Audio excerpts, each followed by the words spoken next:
like a quiet neighborhood, and a real nice house with a real shitty basement. That's... Do you have anything like that? Not, he was like you want one of those basements where they use just like one type of material to build it? I'm like, no, fuck no, man. I want, like, and I'm sick of playing those places that make sense. You know what I'm saying? I want a bunch of different materials.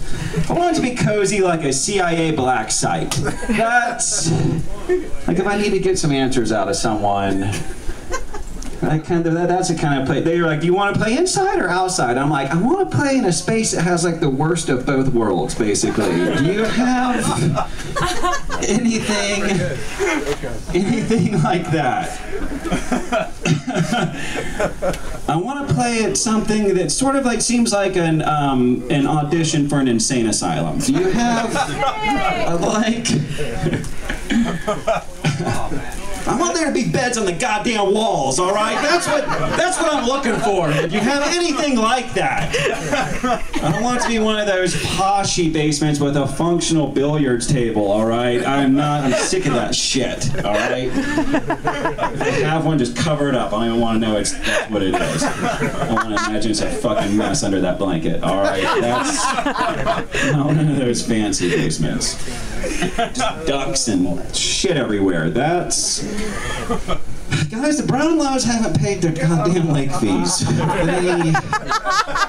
I took a canoe trip today and I found some things out about the Brownlows. And one of those things I found out from a snooty lady on a pontoon boat is they don't like to pay their motherfucking lake fees. All of a sudden I was the point man, the representative for the Brownlow clan. Thank you. Regarding the payment or non-payment of lake fees with this woman. That was a strange lake conversation. Enlightening.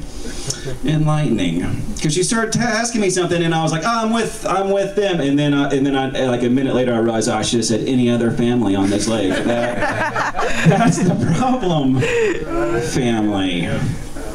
I was like, are you sure they haven't paid their lake fees? Have you seen their basement? Their basement doesn't seem like it belonged to people who wouldn't pay their lake fees. Well, anyhow, they'll be having an experimental noise party later, and the experiment is if we can drive you fucking nuts. And the experiment must continue. There are honest-to-God scientists at this party. That is amazing. That's awesome. Oh, I've never felt dumber than listening to random scientists talk to each other. Oh, that was amazing. I knew just enough to stay fucking quiet and just don't say anything and just be privy to a conversation between scientists. That was really cool. Felt super dumb.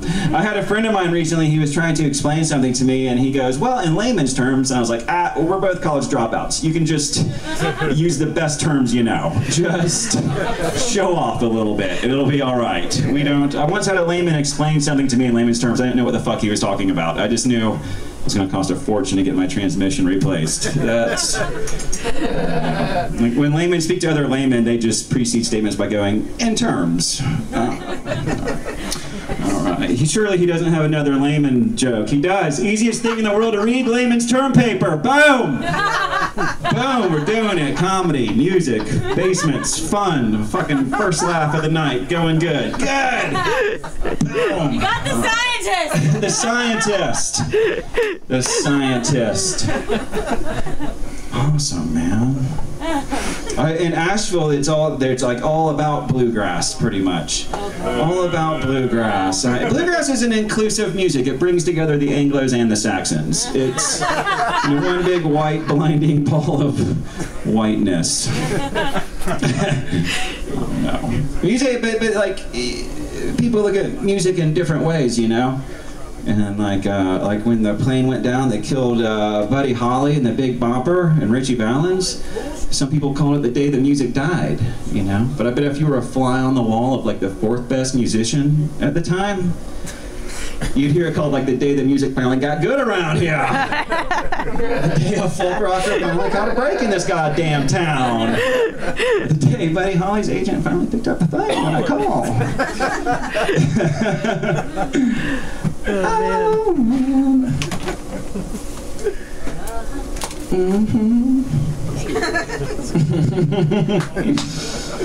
I was like, I was talking to my booking agent. I'm like, I want there to be no more than a dozen people, 6 inside, 6 outside. All right, those are my terms. And in the dark, and I just want to wander up and start talking. That's the only way I'm playing. Am I allowed in the water? Did the Brownlows pay? They didn't pay their fees? God damn, I can't go swim. All right. I think you have them there on that one though. They can't do anything. I live here. They can't make the fucking your part of the lake not exist. Fuck their fees. They can't scoop us out of the water. I'm like, the Brownlows didn't pay? Are you sure the family with the dock with the bike ramp that's rickety as shit and looks like a death trap? But they didn't pay their lake fee? There's 2 wizards playing violin in their front yard. Are we talking about the same family? Everything but a butterfly net. And are you sure? Are you sure the Brownlows? Like, there's a moment where I was so stoned where I'm like, I don't even know who this guy is. Where are the Brownlows? What do you do with the Brownlows? He's not. What is this? Oh man. I was reading about the Titanic Orchestra. Of course, everyone knows that when the Titanic sank, the band played the entire way down. And like everyone who's performed tonight and is going to perform, like loves being on stage and performing for people, but not as much as the Titanic band, man. These fucking guys loved being on stage, man. I'm not the Titanic band. If this place catches on fire, I'm going to be like the first one out the door. I'm not going to finish my set while I slowly get engulfed in flames. Who like, and the people, God bless the audience who was hanging in there with the orchestra during the late show, you know? How hard up were they for entertainment? Fucking, oh man. Jesus, there was 3 cellists in the Titanic Orchestra, and like if you were the 3rd chair cellist, don't you think you'd just be like, fuck it, fuck this, fuck you guys. I was better than 3rd chair, but I'm getting in the life raft now. My dreams, my musical dreams, I was going to end them right here, not hanging in there for the final gig.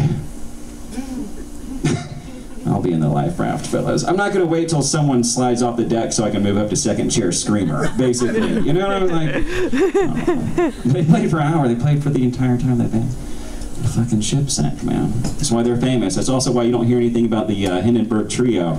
Little avant-garde jazz outfit. They played the whole way down too, but the Hindenburg hit the ground in like 8 seconds, so they just... No one even really knew they were playing. They just had time to hit like 2 discordant notes. But that band was on fire that night. More of a fusion band after that, but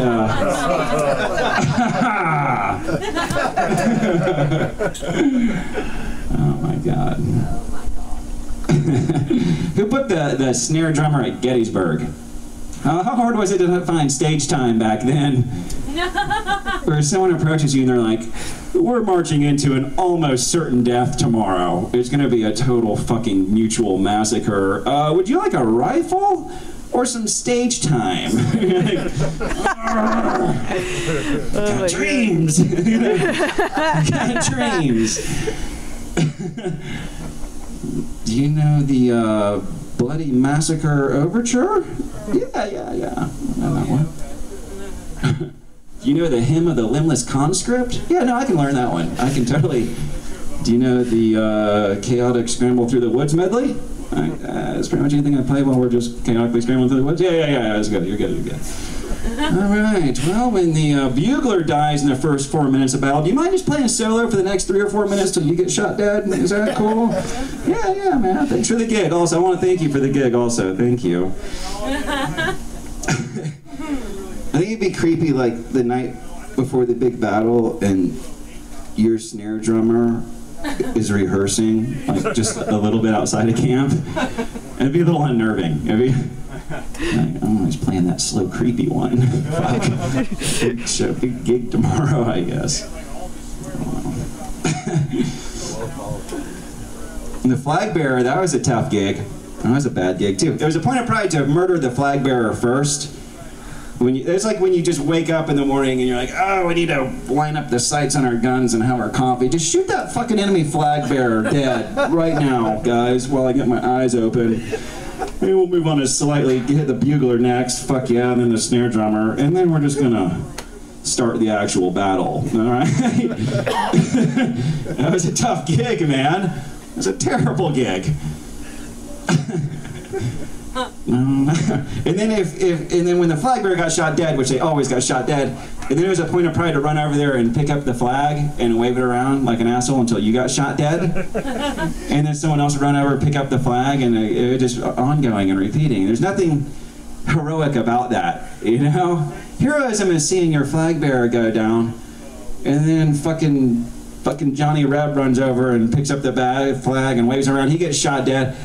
And then you see the flag go down, and then you run over and you get that flag and you pick it up and you throw it like a fucking javelin as far away as possible and go, guys, stay away from the flag.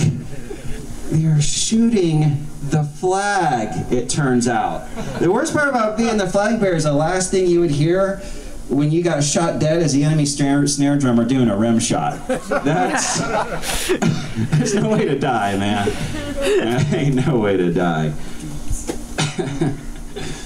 John Wilkes Booth, that guy was a stage hog, huh? Gonna keep that guy off stage. The last time improv was really popular in the South. History humor. Lee Harvey Oswald, December 22, 1963, working at the Texas Book Depository when he fucking assassinates JFK. And I've screwed off at work before, man, but Lee Harvey, like, jeez. And when it came to warehousing books, he was very unprofessional. It was... I'm just saying, if you're on the clock when you murder the president, that's going to get back to HR. Boys in Human Resources are going to hear about that. Now, did you hear about Lee Harvey today? Which one is he? The guy who showed up at the interview with the sniper's rifle and all the Cuba literature? Oh, yeah. What, another 35-minute lunch break? Yeah. Yeah, he did take an extra 5 at lunch today, and then he murdered the president. He knew we'd be getting the rest of the day off. Why'd he take the extra 5 at work, man? If you're head of hiring at Texas Book Depository when Lee Harvey Oswald murders the president, you're like no longer head of hiring. You're probably out of the HR department. You're probably out of it as a career as well. Wouldn't you think? Wouldn't you think? There's an EMT here. Who's he? Where's the EMT? I'm here. It's fucking amazing, man. Seriously. Does anyone... we are scientists and EMTs and we're serious people, man. Wow. People who can do shit and know shit. I'm a pest controller. Make this world work. I'm covered in pests right now. I'm unimpressed. I'm utilizing science and I'm not bleeding to death. So... Man, EMTs are, you race through the night. You like literally fucking race through the night. He's a fire marshal too. Are you a fire marshal? There's too many people here. There's too many people here. EMTs are cool, man. They're cool like reggae singers. They're like, everything's gonna be okay. Everything's gonna be alright. He knows how to use the jaws of life. Can you feel me squeeze your finger, man? Yeah. I keep squeezing it, man. I'm lonely. Keep squeezing it, guys. The best time to find out you're good at reading between the lines is when you're doing cocaine off a Kindle. On some readers. Good. Some readers. Excellent. All right, I'm going to tell you guys a true story and then get out of here. How you doing, love? Where are we at? I'm doing all right. All right, chilling. Good. I'm going to electrify. You can electrify. See what happens. All right.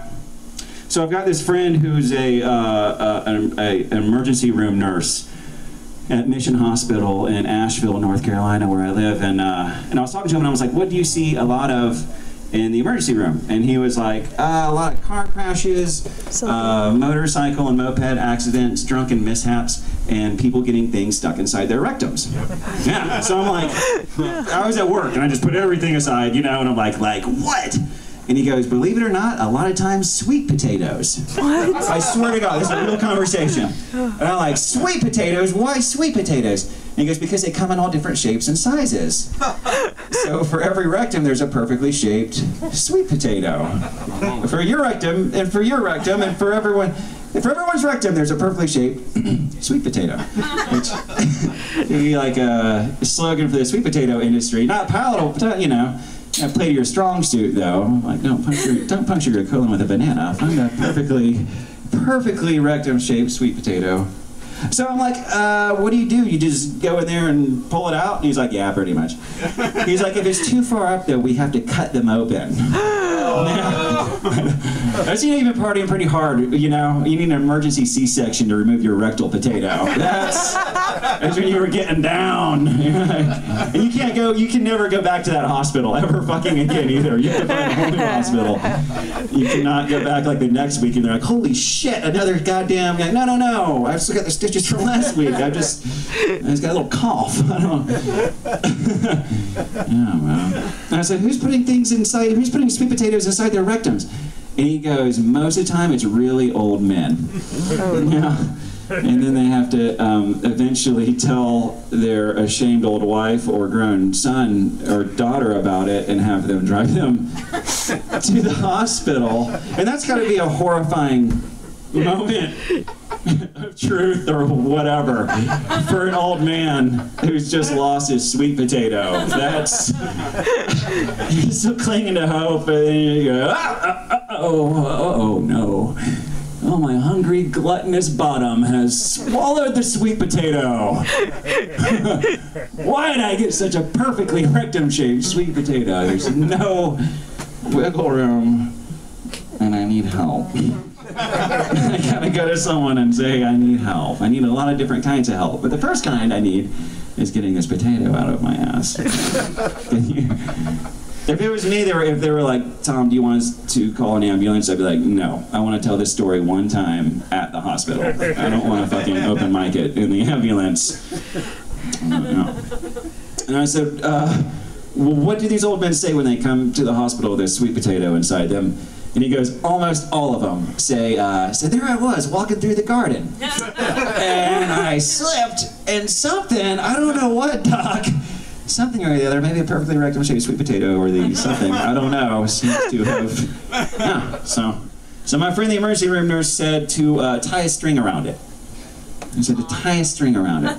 Give him a fighting chance. And I think put something nice up there too, you know, like a little candy or something. They work like 12-hour shifts. Busy Friday night, and shoestring, I have a feeling. Yeah, it's another sweet potato. Put that in the bucket with the rest. There's something else in here. A bouquet of flowers. Tom, should have. I was already slipping on the garden, so I figured I'd slip on something nice for you guys. Oh, guys, this has been fun, and this has been a lot of fun, and I want to thank you guys for doing this. Awesome. Yes, for seeing me. You guys are really privileged. This is a special moment for all of you. So, I want to just say you're welcome. My name is Tom Scheve. You guys have been awesome. And coming up is Miss Polly Panic. Yeah? Woo! Woo!